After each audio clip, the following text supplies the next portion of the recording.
అందరికీ నమస్కారం. Welcome to Sukriti's home. మార్గశిర మాసంలో ఇంకా ఒక్క గురువారం మాత్రమే మిగిలి ఉంది. ఇప్పటికీ 4 లక్ష్మీ వారాలు పూజ పూర్తి చేసుకున్న వాళ్ళు 5వ వారం చేసుకుంటే సంపూర్ణంగా వ్రతం చేసినట్లుగా అవుతుంది. మార్గశిర మాసంలో ఈ 4 వారాలు కూడా ఏ విధంగా పూజ చేసుకోవాలి అనేది ప్రతి వారం తెలుపుతూనే వచ్చాను. ఈరోజు వీడియోలో 5వ వారము చివరి వారము ఏ విధంగా పూజ చేసుకోవాలి, అలాగే ఈ 4 వారాలు కుదరని వాళ్ళు మళ్ళీ ఎప్పుడు చేసుకోవాలి, 5వ వారము ఎటువంటి నియమాలు పాటించాలి, వీటన్నిటి గురించి ఈరోజు వీడియోలో తెలుపబోతున్నాను. ప్రతి వారం కూడా తెలియజేస్తూనే ఉన్నాను. మార్గశిర లక్ష్మీ వారాల్లో వ్రతం చేసుకోవడం వలన లేదా పూజ చేసుకోవడం వలన మన మెట్టినింట్లోనే కాకుండా పుట్టింట్లో కూడా ఆయురారోగ్యాలతో ఉంటారు, ఆర్థిక పరిస్థితులు మెరుగుపడతాయి. మార్గశిర లక్ష్మీ వారాల్లో మనం సంకల్పం తీసుకొని 5 వారాలు చేయాలి అనుకుంటే మార్గశిర మాసం మొత్తం కూడా 5 గురువారాలు వస్తాయి కదా, ఆ 5 లక్ష్మీ వారాలు పూజ చేసుకోవాలి. అంటే ప్రతిసారి మార్గశిర మాసంలో 4 గురువారాలు వస్తాయి. అలా 4 లక్ష్మీ వారాలు మాత్రమే వస్తే ఇంకొక లక్ష్మీ వారము 5వ వారము పుష్యమాసంలో మొదటి వారం చేసుకోవాలి. ఈసారి మార్గశిర మాసంలో 5 లక్ష్మీ వారాలు వచ్చాయి. 4 లక్ష్మీ వారాలు పూర్తయిపోయాయి. ఇంకొక లక్ష్మీ వారం మాత్రమే మిగిలి ఉంది. అయితే 5వ లక్ష్మీ వారము అమావాస్యతో రావటం ఇంకా ఎంతో విశేషంగా భావించాలి. అమావాస్య అంటే ఆ రోజున అమ్మవారికి ఎంతో ప్రీతికరమైన రోజు. అమ్మవారు జన్మించింది కూడా అమావాస్య రోజునే. మనం ప్రతి అమావాస్యకు కూడా లక్ష్మీ పూజ చేసుకుంటే చాలా మంచిది. ఈసారి మార్గశిర లక్ష్మీ వారం కలిసి రావడం చాలా విశేషంగా పరిగణించి పూజ చేసుకోవాలి. ఒకవేళ మీరు 4 వారాలు చేయలేకపోయినప్పటికీ ఈ ఒక్క వారం చేసుకోవడానికి ప్రయత్నించండి. తప్పకుండా విశేషమైన ఫలితాలు లభిస్తాయి. మార్గశిర లక్ష్మీ వారాల్లో ప్రతి వారం కూడా పూజ ఏ విధంగా చేసుకున్నా సరే లక్ష్మీదేవిని పూజించటమే. కానీ అమ్మవారికి సమర్పించే నైవేద్యాలు మాత్రం ప్రతి వారము ఒక్కొక్క రకంగా ఉంటుంది. ఇంకా అమ్మవారిని విశేషంగా పూజించుకోవడం అనేది మన ఇష్టం కొద్దీ మన తృప్తి కోసం చేసుకుంటూ ఉంటాము. ఒక్కొక్క వారము ఒక్కొక్క రకంగా విశేషంగా అమ్మవారిని పూజిస్తాము. మరి ఈ 4 వారాలు చేయలేదు కదా, 5వ వారం ఎలా చేయాలి, ఏం నైవేద్యం అమ్మవారికి సమర్పించాలి అనే సందేహం వస్తుంది. 4 వారాలు చేయలేని వారు 5వ వారము అంటే ఆ రోజు అమావాస్యతో కూడుకొని వచ్చింది కాబట్టి ఎంతో విశేషంగా భావించి మీకు మీ తృప్తి కోసం ఏది వీలైతే అది చేసి అమ్మవారికి సమర్పించవచ్చు. 5వ వారం అమ్మవారికి పూర్ణం బూరెలు సమర్పిస్తాము. ఒకవేళ వీలుంటే అవే చేసి సమర్పించవచ్చు, లేదా పరమాన్నం చేసి సమర్పించవచ్చు. ఇవన్నీ ఏమీ కుదరవు అనుకుంటే పాలు పండ్లు సమర్పించైనా సరే అమ్మవారిని పూజించండి. మార్గశిర లక్ష్మీ వారాల్లో పూజ చేసుకోవడానికి కొన్ని ప్రత్యేకమైన నియమాలు ఉంటాయి. ఆ నియమాలు పాటిస్తూ నిత్య పూజ చేసుకున్నా సరే విశేషమైన ఫలితాలు లభిస్తాయి. మార్గశిర లక్ష్మీ వారాల్లో 5వ వారము అమ్మవారికి పూర్ణం బూరెలు సమర్పిస్తాము. అందుకే పూర్ణం బూరెలు చేయడానికి ముందు రోజు సాయంకాలమే చక్కగా స్నానం చేసిన తర్వాత బియ్యము మినపగుండ్లు నానపోసుకోవాలి. అలాగే అమ్మవారి చిత్రపటానికి చక్కగా గంధము కుంకుమతో అలంకరించి పెట్టుకోవాలి. మరుసటి రోజు ఉదయాన్నే అంటే మార్గశిర గురువారం రోజున ఉదయాన్నే లేవగానే చక్కగా తలస్నానం చేయాలి. తలస్నానం కూడా ఎటువంటి షాంపూలు కానీ సబ్బులు కానీ వాడకుండా తలస్నానం చేయాలి. ఆ రోజు తలకి నూనె పెట్టుకోవడం, తల దువ్వటం లాంటివి అస్సలు చేయకూడదు. అలాగే మార్గశిర లక్ష్మీ వారాల్లో మనం అమ్మవారి అనుగ్రహం కోసం పూజ చేస్తున్నాము. లక్ష్మీదేవి అలంకార ప్రియురాలు. లక్ష్మీదేవి మన ఇంట్లో అడుగు పెట్టాలి అంటే మన ఇల్లు కూడా ఎంతో అందంగా నీట్గా ఉండాలి. వాకిలి చూసే అమ్మవారు ఇంట్లోకి అడుగు పెడతారు అని చెప్తారు. అందుకే ముందుగా వాకిల్ని చక్కగా ముగ్గులు నింపుకొని గడపలకి పసుపు బుదించి బియ్యపిండితో ముగ్గులు వేసి కుంకుమతో అలంకరించాలి. అలాగే వీలైతే తోరణాలు కూడా కడితే చాలా మంచిది. ఆ తర్వాత ఇంట్లో ఒక పీఠం ఏర్పాటు చేసుకొని పీఠం మీద ఒక జాకెట్ ముక్క కానీ తెల్లటి టవల్ కానీ పరుచుకొని దాని మీద 3 గుప్పెలు కానీ 5 గుప్పెలు కానీ బియ్యం పోసి ఆ బియ్యం మీద పసుపు కుంకుమ వేసి అమ్మవారి చిత్రపటాన్ని పెట్టుకోవాలి. అమ్మవారి చిత్రపటానికి చక్కగా పువ్వులతో అలంకరించుకోవాలి. అయితే మార్గశిర లక్ష్మీ వారం రోజున అమ్మవారి చిత్రపటాన్ని తూడ్చి బొట్లు పెట్టకూడదు. ముందు రోజే చక్కగా తూడ్చుకొని గంధము కుంకుమతో అలంకరించి పెట్టుకోవాలి. గురువారం రోజున పూజలో పెట్టుకోవాలి. అలాగే మన ఇంట్లో కూడా అన్నీ నిండుగా ఉండేలాగా పీఠం మీద కూడా నిండుగా పసుపు కుంకుమతో అలంకరించుకోవాలి. వ్రతంలాగా చేసుకుంటున్న వాళ్ళు కలశం కూడా ఏర్పాటు చేసుకోవచ్చు. ఒకవేళ కలశంలాగా ఏర్పాటు చేసుకోలేకపోయినా సరే మనం ఏర్పాటు చేసుకున్న పీఠం మీద ఈశాన్యం వైపుగా ఒక రాగి చెంబుకి చక్కగా పసుపు రాసి గంధము కుంకుమతో అలంకరించి నిండుగా నీరు పోసుకొని ఆ నీటిలో పసుపు కుంకుమ జవ్వాది అలాగే ఒక పుష్పం కూడా వేసి ఆ చెంబుని ఈశాన్యం వైపుగా పెట్టుకోవాలి. రాగి రాకోరుతుంది అంటారు. అందుకే రాగి చెంబులో నీటిని ఇలా పెట్టుకోవడం వలన ఇంట్లో అంతా పాజిటివ్గా ఉంటుంది. పీఠం మీదనే కాకుండా పూజా మందిరంలో కూడా ప్రతిరోజు ఇలా రాగి చెంబు పెట్టుకోవచ్చు. అలాగే లక్ష్మీదేవి అలంకార ప్రియురాలు. మనం ఎంత అలంకరణ చేస్తే అంత తృప్తి చెందుతుంది. ఈరోజైతే నేను అమ్మవారిని ఉర్లి ఉపయోగించి అలంకరిస్తున్నాను. ఇలా అలంకరించడం అనేది మన తృప్తి కోసం మాత్రమే చేస్తున్నాము. తప్పకుండా ఇలా మాత్రమే చేయాలి అనే నియమం అయితే లేదండి. మీకు నచ్చినట్లుగా అమ్మవారిని అలంకరించుకోండి. ఈ రోజున ఉర్లిలో అమ్మవారిని చక్కగా మంగళకరమైన వస్తువులన్నీ పెట్టి అలంకరిస్తున్నాను. మార్గశిర లక్ష్మీ వారాల్లో పూజ పూర్తయ్యే వరకు మనం ఏమీ తినకూడదు. నార్మల్గా మనం ఉపవాసం అంటే పాలు పండ్లు తీసుకుంటూ ఉపవాసం చేయవచ్చు. కానీ మార్గశిర లక్ష్మీ వారాల్లో ఎటువంటి ఆహారాన్ని తీసుకోకుండా పూజ పూర్తి చేసుకోవాలి. పూజ పూర్తయ్యాక భోజనం చేయవచ్చు. ఆ రోజున ఇంట్లో నాన్ వెజ్ తినకూడదు, వండకూడదు. అమ్మవారు ఎంత అలంకార ప్రియురాలో మనం అమ్మవారిని పూజించేటప్పుడు కూడా చక్కగా అలా అలంకరించుకొని పూజ చేయాలి అని చెప్తారు.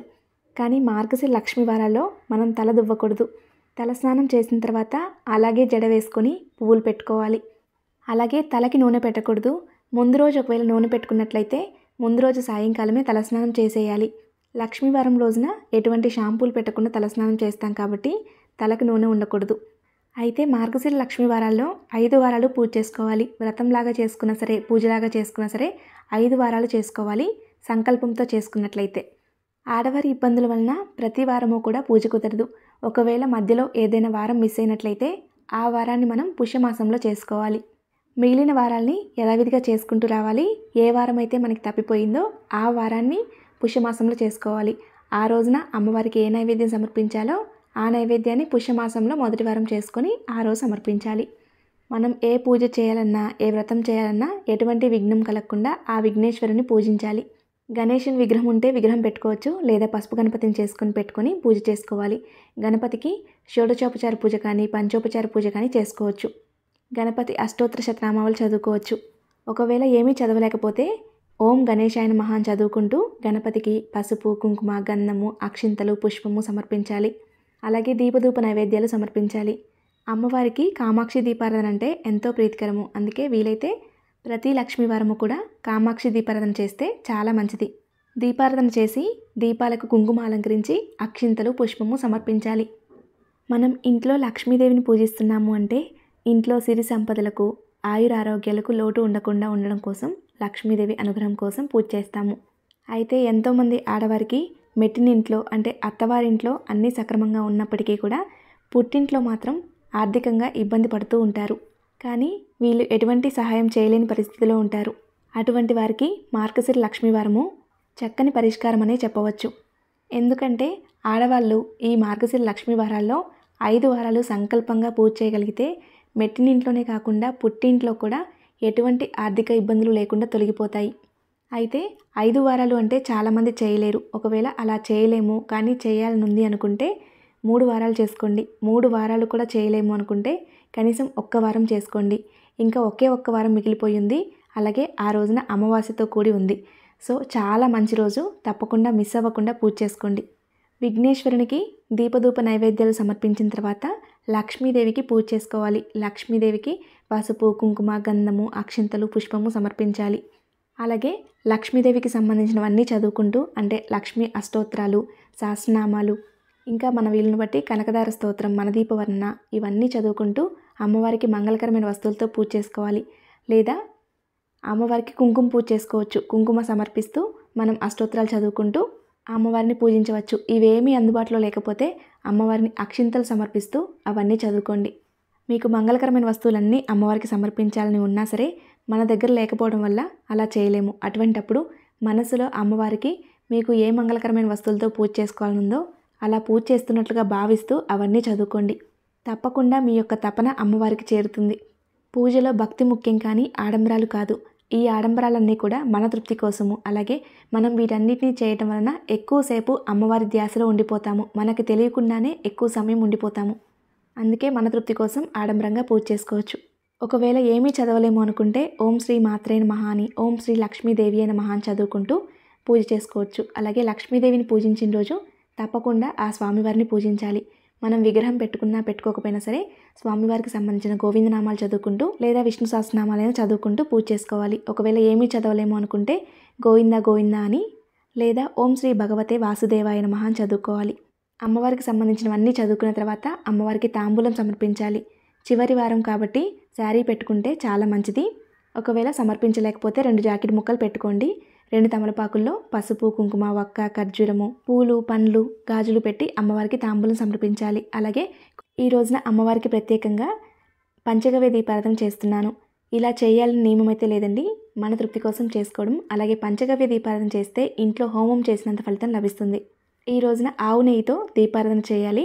పంచగవ్య దీపారాధన కూడా ఆవు నెయ్యితోనే చేయాలి. ఆ తర్వాత కొన్ని అక్షింతలను చేతిలో పట్టుకొని వ్రతకథను వినాలి లేదా చదవాలి. వ్రతకథ పూర్తయిన తర్వాత ఆ అక్షింతలు కొన్ని అమ్మవారి దగ్గర వేసి కొన్ని మన శిరస్సు మీద వేసుకోవాలి. అలాగే అమ్మవారికి ఎంతో ప్రీతికరమైనది సాంబ్రాణి ధూపం. మనం పూజ చేసుకున్నా, వ్రతం చేసుకున్నా, పీఠం పెట్టుకున్నా పెట్టుకోకపోయినా సరే, నిత్య పూజ చేసుకున్నా సరే అమ్మవారికి ధూపం చూపించండి. సాంబ్రాణి ధూపం అంటే అమ్మవారికి ఎంతో ప్రీతికరము. ఇంకా బొగ్గులు నిప్పులు చేసి సాంబ్రాణి గుగ్గిలంతో ధూపం వేస్తే ఇంకా మంచిది. అవి వీలు కాకపోతే ధూప్ స్టిక్స్తో ధూపం వేయవచ్చు. అలాగే ఇల్లంతా కూడా ధూపం చూపించాలి. అమ్మవారికి 5వ లక్ష్మీ వారంగా సమర్పించవలసిన నైవేద్యం పూర్ణం బూరెలు. మీరు ప్రతి వారము అమ్మవారికి ఏ నైవేద్యం సమర్పించాలో అదే నైవేద్యం సమర్పిస్తున్నట్లయితే 5వ వారం పూర్ణం బూరెలు సమర్పించవచ్చు. ఒకవేళ ఇప్పటి వరకు చేయలేదు, ఈ వారం ఒక్క వారం చేసుకుందాం అనుకుంటే మీ ఇష్టం, పూర్ణం బూరెలు సమర్పించవచ్చు. లేదా పరమాన్నం కానీ పాయసం కానీ మీ వీలుని బట్టి అమ్మవారికి ఏదైనా సమర్పించి పూజ అయితే చేసుకోవాలి. అలాగే అమ్మవారికి కర్పూర నీరాజనం సమర్పించాలి. ఈ రోజున తలకి నూనె పెట్టుకోకుండా ఉండడం, పూజ పూర్తయ్యే వరకు తినకుండా ఉండడం ఎంత ముఖ్యమో, పూజ పూర్తయ్యాక కూడా సాయంకాలం సమయంలో నిద్రపోకుండా ఉండాలి. అంటే ఉభయ వేళల్లో అలాగే సంధ్య వేళల్లో నిద్రపోకూడదు. అంటే సూర్యుడు ఉదయించే సమయంలో అలాగే అస్తమించే సమయంలో అస్సలు నిద్రపోకూడదు. పూజ పూర్తయ్యాక మధ్యాహ్నం భోజనం చేయవచ్చు. అలాగే మార్గశిర లక్ష్మీవారం రోజున ఆడపిల్లల్ని తిట్టడం కొట్టడం లాంటివి అస్సలు చేయకూడదు. ఆడపిల్లని ఎప్పుడూ కూడా తిట్టడం కొట్టడం చేయకూడదు. అందులో మార్గశిర లక్ష్మీవారం రోజున అస్సలు చేయకూడదు. అలాగే చీపురు తిరగేసి పట్టుకోవడం, చీపురుతో కొట్టడం లాంటివి అస్సలు చేయకూడదు. ఇంకోటి, తలగడను ఒళ్ళో పెట్టుకొని కూర్చోకూడదు. ఇవన్నీ కూడా మార్గశిర లక్ష్మీవారాల్లో మనం వ్రతం చేసుకున్నా పూజ చేసుకున్నా ఈ నియమాలు పాటించడం వలన విశేషమైన ఫలితాలు లభిస్తాయి. మీరు 4 వారాలు మిస్ అయినట్లయితే మిగతా 4 వారాలు ఏ విధంగా పూజ చేసుకోవాలి, ఎటువంటి నైవేద్యం సమర్పించాలి, ఆ నైవేద్యం ఎలా తయారు చేసుకోవాలి, ఇవన్నీ కూడా మన వీడియోస్లో ఆల్రెడీ అప్లోడ్ చేశానండి. లింక్స్ అన్నీ కూడా డిస్క్రిప్షన్లో ఇస్తాను. మీకు ఒకవేళ ఉపయోగపడతాయి అనుకుంటే ఒకసారి చూడండి. అలాగే మార్గశిర లక్ష్మీవారాల్లో 5వ వారం పూర్తి చేసుకున్న తర్వాత కొబ్బరికాయ కూడా కొట్టి అమ్మవారికి సమర్పించండి. 5 వారాలు పూజ చేసుకున్నట్లయితే 5వ వారం తృప్తిగా పూజ పూర్తయిన తర్వాత లేదా సాయంకాలం అయినా సరే ఒక్క ముత్తైదుని కానీ, ముగ్గురిని కానీ, 5గురిని కానీ పిలిచి తాంబూలం ఇవ్వండి. వీలైతే జాకెట్ ముక్కలు పెట్టి తాంబూలం ఇవ్వచ్చు, లేదా పండ్లు పెట్టిన తాంబూలం ఇవ్వవచ్చు. ఒకవేళ 5 వారాలు పూర్తి అవ్వకపోతే మీరు 5 వారాలు ఎప్పుడు పూర్తి చేసుకుంటారో, అంటే పుష్యమాసంలో మొదటి వారమా 2 వారాల, అలా పుష్యమాసంలో కూడా కలిపి 5 వారాలు పూర్తయ్యాక 5వ వారం పూజ పూర్తయ్యాక ఇవ్వాలి. అమ్మవారి దగ్గర పెట్టుకున్న తాంబూలం మాత్రం ఎవరైతే పూజ చేసుకుంటారో వాళ్ళే ఉపయోగించుకోవాలి. అమ్మవారిని పూజించిన మంగళకరమైన వస్తువులన్నీ కూడా మళ్ళీ మనం పూజలో ఉపయోగించుకోవచ్చు. అమ్మవారిని బియ్యం పోసి నిలుపుకున్నాం కదా, ఆ బియ్యాన్ని, చిత్రపటం కింద బియ్యాన్ని, ఈ బియ్యాన్ని అన్నీ కలిపి ఇంట్లో ఎటువంటి అడ్డంకు లేనప్పుడు పరమాన్నం చేసుకొని తినచ్చు. ఒకవేళ ముందు వారాల్లో బియ్యం కూడా ఉన్నట్లయితే అన్నీ కలిపి కూడా పరమాన్నం చేయవచ్చు. ఇంట్లో అందరూ స్వీకరించవచ్చు. అలాగే నలుగురికి కూడా పంచవచ్చు. పీఠం మీద పసుపు కుంకుమని యథావిధిగా పూజా మందిరంలో పెట్టుకోవచ్చు. దేవుడి మందిరం శుద్ధి చేసినప్పుడు ఈ పసుపు కుంకుమ పక్కన పెట్టుకొని గడపలు బుధించడానికి, పూజాపీఠం బుధించడానికి ఉపయోగించుకోవచ్చు. అలాగే కుంకుమతో అలంకరించవచ్చు. ఆ కుంకుమని మనం ధరిస్తే కూడా చాలా మంచిది. అలాగే ఈశాన్యం భాగాన రాగి చెంబును ఏర్పాటు చేసుకున్నాం కదా, ఆ రాగి చెంబులోని నీటిని మన మీద ఇంట్లో అంతా చల్లి ఆ తర్వాత మిగిలిన నీటిని ఏదైనా చెట్టు మొదట్లో పోయాలి. అలా రాగి చెంబులో నీటిని ఇల్లంతా చల్లడం వలన ఇంట్లో అంతా కూడా పాజిటివ్గా ఉంటుంది, నెగిటివ్ ఎనర్జీ పోతుంది. ఈ విధంగా మార్గశిర లక్ష్మీ వారాల్లో 5 వారాలు పూర్తి చేసుకుని అమ్మవారి అనుగ్రహం పొందండి. తెలుసుకున్నారు కదండి, మార్గశిర లక్ష్మీ వారాల్లో 5వ వారము ఏ విధంగా పూజ చేసుకోవాలి అనేది. ఈ వీడియో మీలో కొంతమందికైనా యూజ్ అవుతుంది అనుకుంటున్నాను. అలాగే మీలో కొంతమందికైనా నచ్చింది అనుకుంటున్నాను. ఈ వీడియో మీకు నచ్చినట్లయితే లైక్ చేయండి, మీ స్నేహితులకి బంధువులకి షేర్ చేయండి.